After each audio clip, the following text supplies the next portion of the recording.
Okay, જો ફરી okay, આ પેલો ગુણધર્મ સમજાણું પ્રતિબિંબનો, કે એનું એનું પ્રતિબિંબ આભાસી અને ચત્તુ હોય છે. પછી બીજો ગુણધર્મ શું, કે એ પ્રતિબિંબ હોય એ જેટલું અરીસાથી જેટલી વસ્તુ અંતર હોય એટલું પાછળ દૂર દેખાય, એટલે તેટલા જ અંતરે અરીસાની પાછળ દેખાય, બરોબર. એ બીજો ગુણધર્મ. અને ત્રીજો ગુણધર્મ શું થઈ ગયો,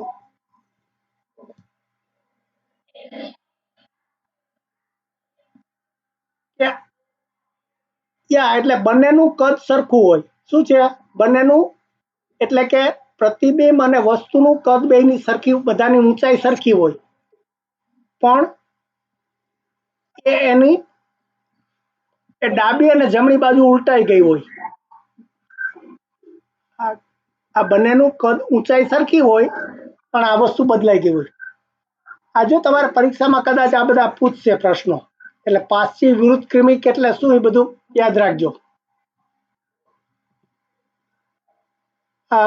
સમજાઈ ગયું.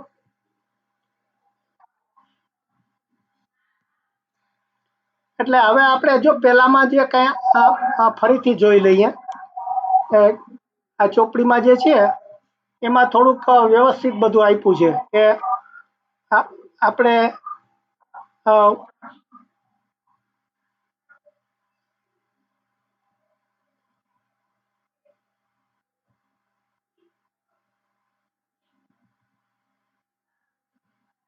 એટલે આપણે આ એક વસ્તુ શીખ્યા કે અરીસાની અંદર પેલા જે એના પ્રતિબિંબ પડે એના એના ગુણધર્મો. હા, યસ,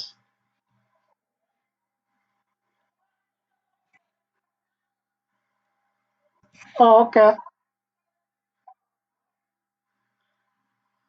બરાબર, એક મિનિટ, આ પાછું આપણે જોઈ લઈએ. આમાં આપણે જે વસ્તુ હોય એનું આભાસી કેવી રીતે થાય એનું આ જો ચિત્ર છે, સમજાય, દેખાય છે. પેલો ચંદ્રનું મેં કીધું દેખાતું હતું એ. પછી એ ડાબીથી ઉલટી બાજુ કે થાય એનું ચિત્ર, આ બધું સમજાયું. ઓકે, એટલે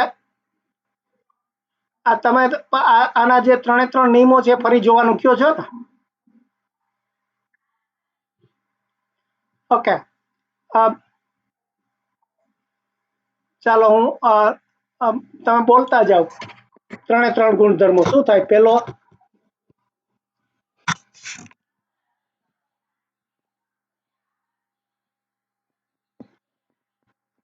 એટલે આ પ્રતિબિંબ આ ચત્તુ અને આભાસી હોય, બરોબર.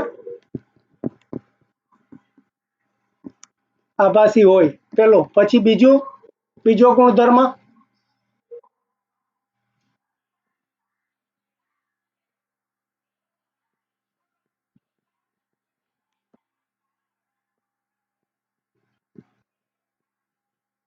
એટલે તમારે એટલો આખું વાંચન બદલે આપણે ટૂંકા શબ્દ કે વસ્તુઓ અને પ્રતિબિંબ અરીસાથી સરખા અંતરે હોય. અરીસાથી સરખા અંતરે હોય. આ ટૂંકું થાય કે નહીં? હા, આ રીતે તમારે. પછી ત્રીજો ગુણધર્મ,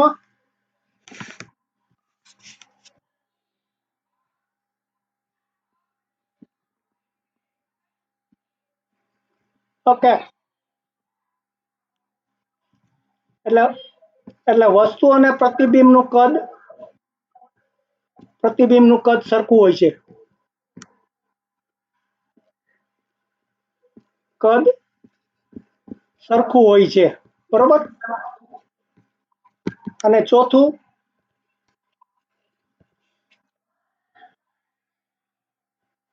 હા, પ્રતિબિંબ ડાબીથી જમણી બાજુ ઉલટું હોય છે.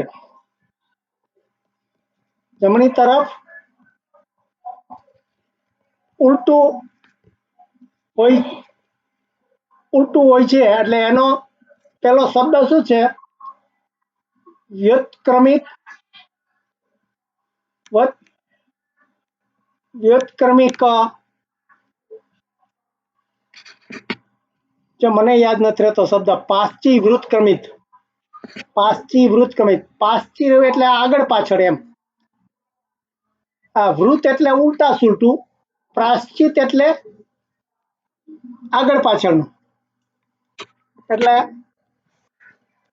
ઓકે, એટલે હવે એના ગુણધર્મો બરાબર સમજાઈ ગયા ને?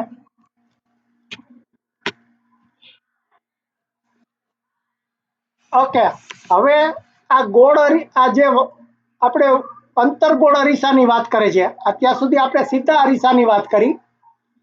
હવે સીધા અરીસામાં આપણે આ ગુણધર્મો શીખ્યા. હવે આજે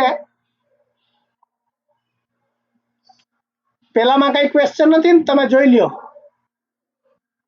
તો આપણે આગળ વધીએ. હે ઓકે, હવે જે આ ગોળ જે અંતરગોળ અરીસો હોય એમાં જો થોડા આપણે, ધારો કે તમે આવી રીતે આખે આખો ગોળ કાચ હોય અને એનો ટુકડો કરી નાખો અને આનો અરીસો બનાવો તો એ કેવો થાય? અંતરગોળ અરીસો.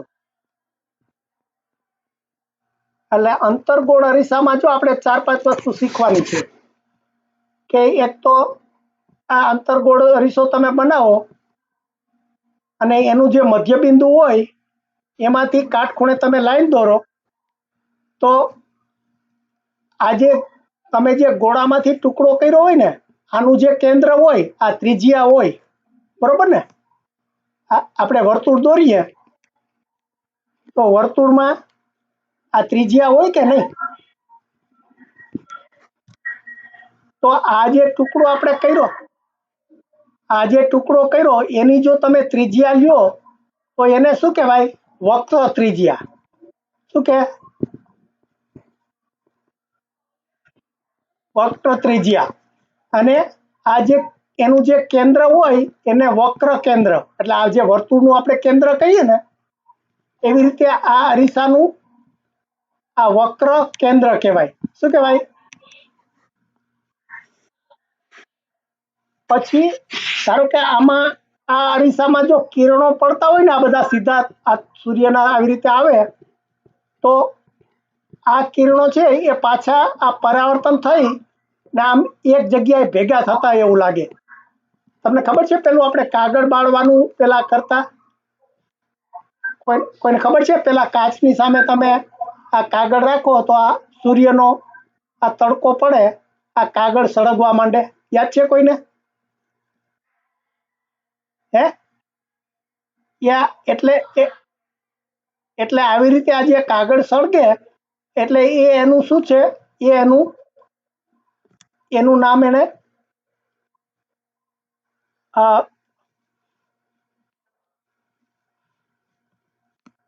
મુખ્ય કેન્દ્ર, એટલે એનું ફોકલ પોઈન્ટ, આ મુખ્ય કેન્દ્ર છે ને એ એફ શબ્દ ઉપરથી આવ્યો, એટલે પ્રિન્સિપાલ ફોકસ અંગ્રેજી એવું છે. એટલે આ ફોકસ શબ્દ છે એના ઉપરથી એને એફ પાડ્યું એટલે એને મુખ્ય કેન્દ્ર કીધું. શું કીધું? એટલે જ્યાં આ બધા કિરણો ભેગા થાય, આ જે સીધા કિરણો આવતા હોય એ સીધા કિરણો જ્યાં પાછા આપણને એના પ્રતિબિંબ બધા જ્યાં ભેગા થતા હોય એને એફ અને એને મુખ્ય કેન્દ્ર કીધું. પછી આ જે તમે સીધી લાઈન દોરો, આ જે કેન્દ્ર, આ વક્ર કેન્દ્ર એને સી કીધું. અને આ મુખ્ય કેન્દ્ર અને તમે અરીસાનો ધ્રુવ, એટલે આનું જે અરીસો હોય એનું જે આ પી એટલે પોલ, પોલ ઉપરથી પાડ્યું. એટલે આ સી અને પી ને જોડો. આ હું પાછું સમજાવીશ તમને. એટલે એને મુખ્ય અક્ષ કીધું. શું કીધું? અક્ષ, અને આ જે આ વચ્ચેનું અરીસાનું જે વચ્ચેનું ભાગ કેન્દ્ર આવ્યું એને ધ્રુવ કીધું. એટલે આ ધ્રુવ, મુખ્ય કેન્દ્ર, આ વક્ર કેન્દ્ર ત્રિજ્યાનું, અને આ જે આ મુખ્ય કેન્દ્ર અને જે આ ધ્રુવ છે એ બંનેની લંબાઈ, એના જે અંતર છે એને કેન્દ્ર લંબાઈ, આ કેન્દ્ર છે અને કેન્દ્રની એ કેન્દ્ર લંબાઈ, અને આ વક્ર ત્રિજ્યા છે આ વક્ર ત્રિજ્યાની લંબાઈ થઈ. એટલે જો આ બધાનો પછી આપણે સૂત્રો બનાવવામાં ઉપયોગ થશે. એટલે હવે આ સમજાઈ ગયું તમને આ બધા શબ્દો? જો ફરીથી આપણે આખું ચિત્ર દોરી. ઓકે, હવે આ અરીસો છે, અહીંયા જે વચ્ચે એનું આ અરીસા, એટલે આ અરીસો કેવો છે? અંતર્ગોળ અરીસો છે. એમાં અહીંયા જે એનું વચ્ચેનું હોય એનું નામ શું?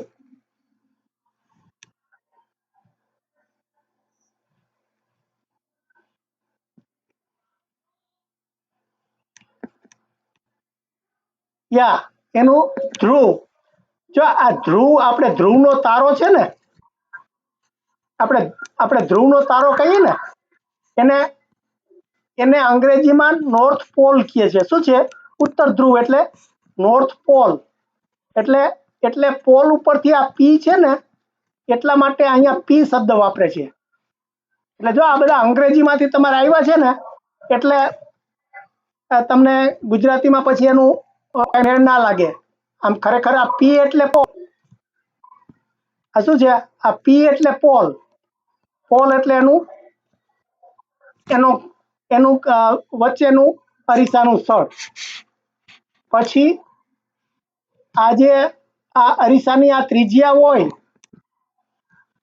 આને શું કહેવાય? અહીંયા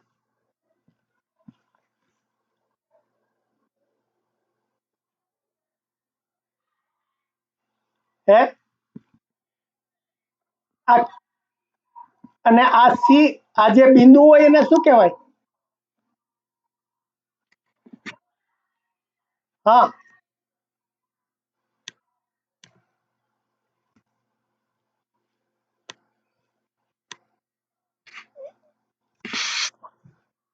જો અહીંયા આ સી એટલે એનું આ વક્ર કેન્દ્ર. એટલે આ વક્ર ત્રિજ્યા, આ વક્ર કેન્દ્ર. હવે આ બધા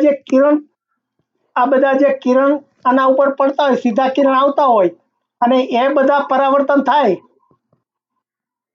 તો એને શું કહેવાય? આ બિંદુને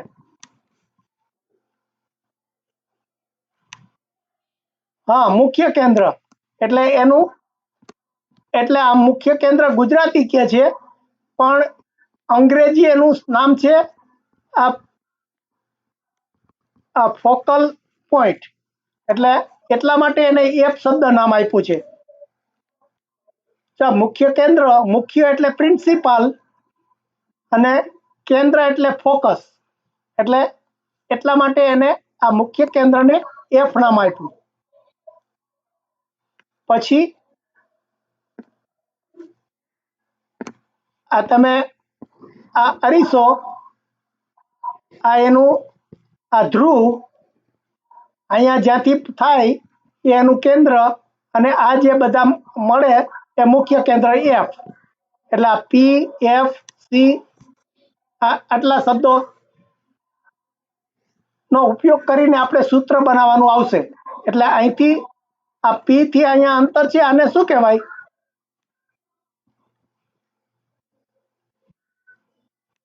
આ એફ થી પી સુધીનું અંતર છે, એને શું કહેવાય?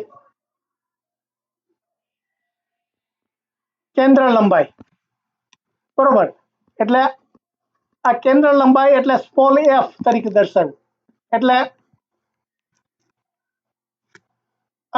જો હવે આ અરીસામાં આ ધ્રુવ એટલે આ પોલ, પછી મુખ્ય અક્ષ એટલે તમે આ ધ્રુવ અને આ મુખ્ય આને જોડો, અને જે લીટી થાય વચ્ચેની એને મુખ્ય અક્ષ કહેવાય. હવે દર્પણમુખ આપણે નથી બોલ્યા. દર્પણમુખ એટલે શું કે આ જે અરીસાનો જે ભાગ હોય આ બધો એને શું કહેવાય? દર્પણમુખ. દર્પણમુખ એટલે દર્પણ એટલે અરીસો, એનું જે ગોળાઈ ભાગ હોય એને દર્પણમુખ કહેવાય. પછી મુખ્ય કેન્દ્ર આપણે શીખ્યા, આપણે કેન્દ્ર લંબાઈ શીખ્યા.